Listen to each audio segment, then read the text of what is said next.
سننا life style ہے، کم کھانا، زیادہ محنت کرنا، ٹائم پہ سونا، ٹائم پہ اٹھنا، نمازوں کی پابندی رکھنا، روزے رکھنا.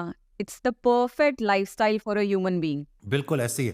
اور میں فاسٹنگ جب سے میں نے کرنا شروع کی ہے، میں یہ ایکسپیرینس شیئر کرتا رہا ہوں اپنا، کہ میں ایک ریسرچ دیکھ رہا تھا کہ جس میں پتہ چلا کہ 48 آور فاسٹنگ کرنے کے بعد نا آٹوفیجی ایکٹیویٹ ہوتی ہے. یہ ایک پروسیس ہے جس کے ذریعے باڈی اپنے آپ کو خود ہیل کرتا ہے. تو میں نے کہا کہ let's give it a try, دیکھتے ہیں کہ کیسے 48 آورز میں اگر فاسٹنگ کرتے ہیں تو کیا اس کا اثر ہوگا. آپ یقین کریں 40 گھنٹے گزر گئے، میں بچوں کے ساتھ کھیل رہا ہوں، نہ مجھے بھوک کا ایک احساس ہے، اتنا میں لائٹ فیل کر رہا ہوں، اتنا میں اچھا محسوس کر رہا ہوں، انرجی لیول میرے اچھے ہیں.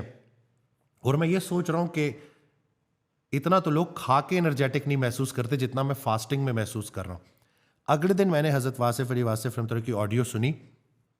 اس میں ارشاد فرماتے ہیں کہ جتنی توانائی فاقے سے بحال ہوتی ہے اتنا کھانے سے کدھر بحال ہوتی ہے. اور جن سے اللہ محبت کرتا ہے ان کو کھانا دیتا ہے، جن سے زیادہ محبت کرتا ہے ان کو فاقہ دیتا ہے. تو میں بالکل ہی نا سوچ میں پڑ گیا کہ دیکھیں ہم جو ہے نا یہ تھوڑی تھوڑی دیر بعد جو کھانے پینے کی چیزوں کے پیچھے بھاگ رہے ہوتے ہیں، اسی غلامی نے ہمیں خراب کر دیا.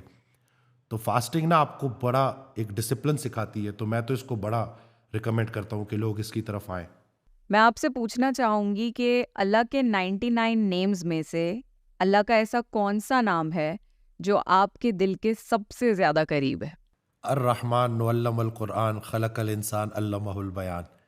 کہ بڑا ہی رحمان ہے ہمارا رب کہ جس نے ہمیں قرآن کا علم دیا، انسان کو پیدا کیا اور اسے بولنے والا بنایا. تو یہ سب سے بڑی جو اللہ کی جو میں صفت سمجھتا ہوں نا، کہ تم زمین والوں پہ رحم کرو، آسمان والا تم پر رحم کرے گا. اور اسی ٹائٹل کے ساتھ رحمت للعالمین صلی اللہ علیہ وآلہ وسلم. تو جس انسان کے دل میں نرمی ہے نا، جس کو نرمی دے دی گئی نا، اس کو تمام جہان کی خیر دے دی گئی. اور جس سے نرمی چھین لی گئی، جس کا دل پتھر ہو گیا، اس سے تمام جہاں کی خیر چھین لی گئی. تو یہ ایسی ہے کہ دل کا نرم ہونا نا یہ بڑا ضروری ہے. اور یہ صفت ایک رحمانی صفت ہے، اللہ کی صفت ہے، کہ جو کہ وہ چاہتا ہے کہ میرے بندے بھی ضرور اپنی جو ہے زندگی میں اس کو پریکٹس کریں اور اس کا مزہ چکھیں. کہ جتنی آپ کی کائنات میں اللہ کا حصہ ہے اتنا ہی اللہ کی کائنات میں آپ کا حصہ ہے. تو جتنا رحم کے ساتھ چلو گے، جتنا آسانیاں بانٹو گے، جتنا معاف کرو گے. رحمت کہتے اس چیز کو ہے جو ہمیں ہماری غلطیوں کے نتیجے سے بچائے. یعنی کہ بڑے سے بڑا گناہ بھی نہ اللہ کے فضل سے بڑا نہیں ہے. اللہ کا جو صفت ہے یا جو یہ نام ہے نا، یہ ہمیں بڑی ہوپ دیتا ہے. میں تو اس کو یہی سمجھتا ہوں کہ جو انسان اللہ کی رحمت پر جو ہے امید رکھتا ہے تو اس کو کبھی بھی نا امید نہیں ہونا چاہیے اپنے مستقبل کو لے کے. تو میرے لیے تو یہی نام جو ہے وہ بڑا دل کے قریب ہے. بالکل. اینڈ شیطان کا سب سے بڑا ہتھیار یہی ہے کہ انسان کو ہوپلیس کر دیتا ہے بالکل ایسے کہ تم نے اتنے گناہ کر دیے اور پھر بھی تم اللہ کے سامنے کھڑے ہو رہے ہو، تمہیں شرم نہیں آ رہی. یہ ایسے لوگوں کے لیے نا، یہ آپ نے بڑی پیاری بات کی. مجھے اس سے نا یہ حضرت کا ہی فکر ہے کہ جو گمراہ نہ ہوئے ان کو راہ پہ آنے کی لذت کا اندازہ کیسے ہوگا. تو یہ اللہ نے تو واپسی کا دروازہ کھلا رکھا ہوا ہے، شرط بس صدقے دل سے توبہ کرنے کی. جب تک ہماری سانس چل رہی ہے تب تک ویلیڈیٹی ہے کہ آپ بالکل معافی مانگ سکتے ہیں. ونس وی آر بالکل ڈیڈ، ایسے ہی. Chapter closed. اس سے پہلے جی ہم اور اللہ تعالیٰ نے تو وہ دروازہ کھلا رکھا ہوا ہے. اللہ کی جو رحمت کا دروازہ ہے وہ کھٹکھٹانے سے پہلے کھل جاتا ہے. تو بالکل یہ بالکل. اور یہی کانسیپٹ ہم نے اپنی ینگر جنریشن کو بھی دینا ہے کہ جو مرضی ہو جائے، جتنا مرضی بھی دور چلے جاؤ، یہ مت سوچنا کہ جیسے واپسی کا راستہ بند ہو گیا. یہ جو فکرہ میں نے بولا نا حضرت کا کہ بڑے سے بڑا گناہ بھی اللہ کے فضل سے بڑا نہیں ہے. تو بس نہ علم کا دعویٰ کریں گے، نہ عمل کا دعویٰ کریں گے، اللہ کے فضل کا دعویٰ کریں گے. جو میں نے کیا اس پہ استغفر اللہ، اور جو اللہ نے کیا اس پہ الحمدللہ. بس اسی فارمولے کے ساتھ زندگی گزارتے رہیں، انشاءاللہ کبھی بھی گمراہ نہیں ہوں گے انشاءاللہ. انشاءاللہ انشاءاللہ.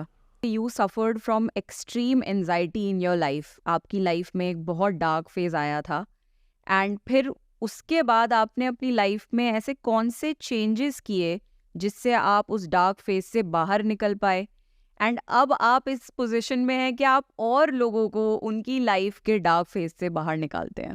دیکھیں میری تو پوری جو لائف ہے نا، اگر میں اس کو دیکھوں نا، کہ مجھے بہت جلدی سکسیس مل گئی. اور مجھے یہی بتایا گیا تھا بچپن میں کہ جیسے عزت مل جائے گی، پیسہ مل جائے گا، شہرت مل جائے گی تو بس یہ کافی ہے. لیکن اس کے بعد انگزائٹی کا آنا نا، وہ اللہ تعالیٰ کی طرف سے سب سے بڑا انعام تھا، کیونکہ اسی انگزائٹی کے دوران میں نے قرآن ترجمے سے پڑھنا شروع کیا. میں نے حضرت واصف علی واصف رحمۃ اللہ کو سننا شروع کیا. وہ راحت جو تمہیں سلا رہی ہے اس سے وہ تکلیف بہتر ہے جو تمہیں جگا رہی ہے. یہ جو تکالیف آتی ہیں نا، یہ اللہ کے قریب کرنے کے لیے آتی ہیں. اور اس دوران میرے والدین بڑے پریشان تھے، میں ایک ہی بیٹا ہوں تو وہ دعا کر رہے تھے.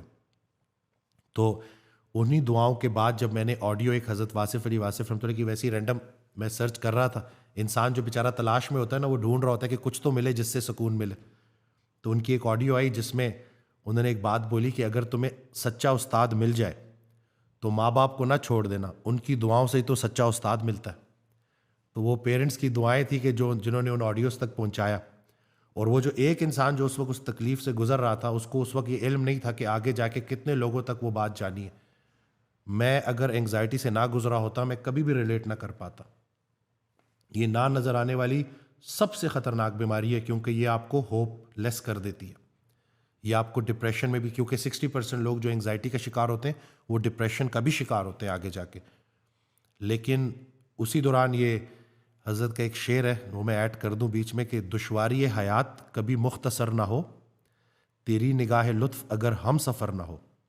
اتنا ستم نہ کر کہ نہ ہو لذت ستم، اتنا کرم نہ کر کہ میری آنکھ تر نہ ہو.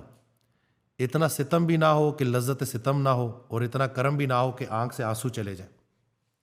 تو خوشی غم زندگی کے ساتھ چلتے رہتی ہے، اور بس انسان جو ہے نا بڑا کچھ سیکھتا ہے.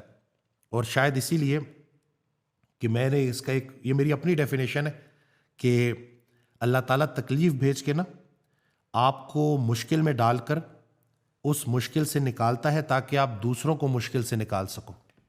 بالکل بہترین بات. یہ بات اگر سمجھ لگ جائے نا تو کبھی بھی انسان تکلیف کا گلہ نہ کرے، تکلیف کو بھی اللہ کا احسان سمجھے. بہت بالکل سارے لوگ بالکل. وہ میسج نہیں سمجھ پاتے نا، اس لیے گلہ کرتے رہتے. آلسو جو لوگ اپنی زندگی میں تکلیفوں سے گزرتے ہیں ان کی پرسنالٹی میں ایک ڈیپتھ آ جاتی ہے، اور جن لوگوں کے اوپر آزمائشیں گزری ہی نہ ہوں ان کی پرسنالٹیز کھوکھلی رہ جاتی ہیں. تو مجھے ایسا لگتا ہے جیسے کہ ایک ہیرے کو تراشا جاتا ہے، جتنا وہ انڈر پریشر ہو اتنا وہ اور قیمتی ہوتا چلا جاتا ہے. ویسے ہی اللہ انسان کے ساتھ کرتا ہے. جس انسان کو اللہ چن لے اس پہ پھر آزمائشیں آتی ہیں، پر وہ اور زیادہ اس کو خوبصورت بناتی چلی جاتی ہیں. بیکاز اگر آپ کبھی کسی چیز سے گزرے ہی نہیں تو آپ اوروں کی مدد کیسے کریں گے؟ آپ اوروں کی بات سنیں گے بھی تو آپ کو لگے گا کہ یہ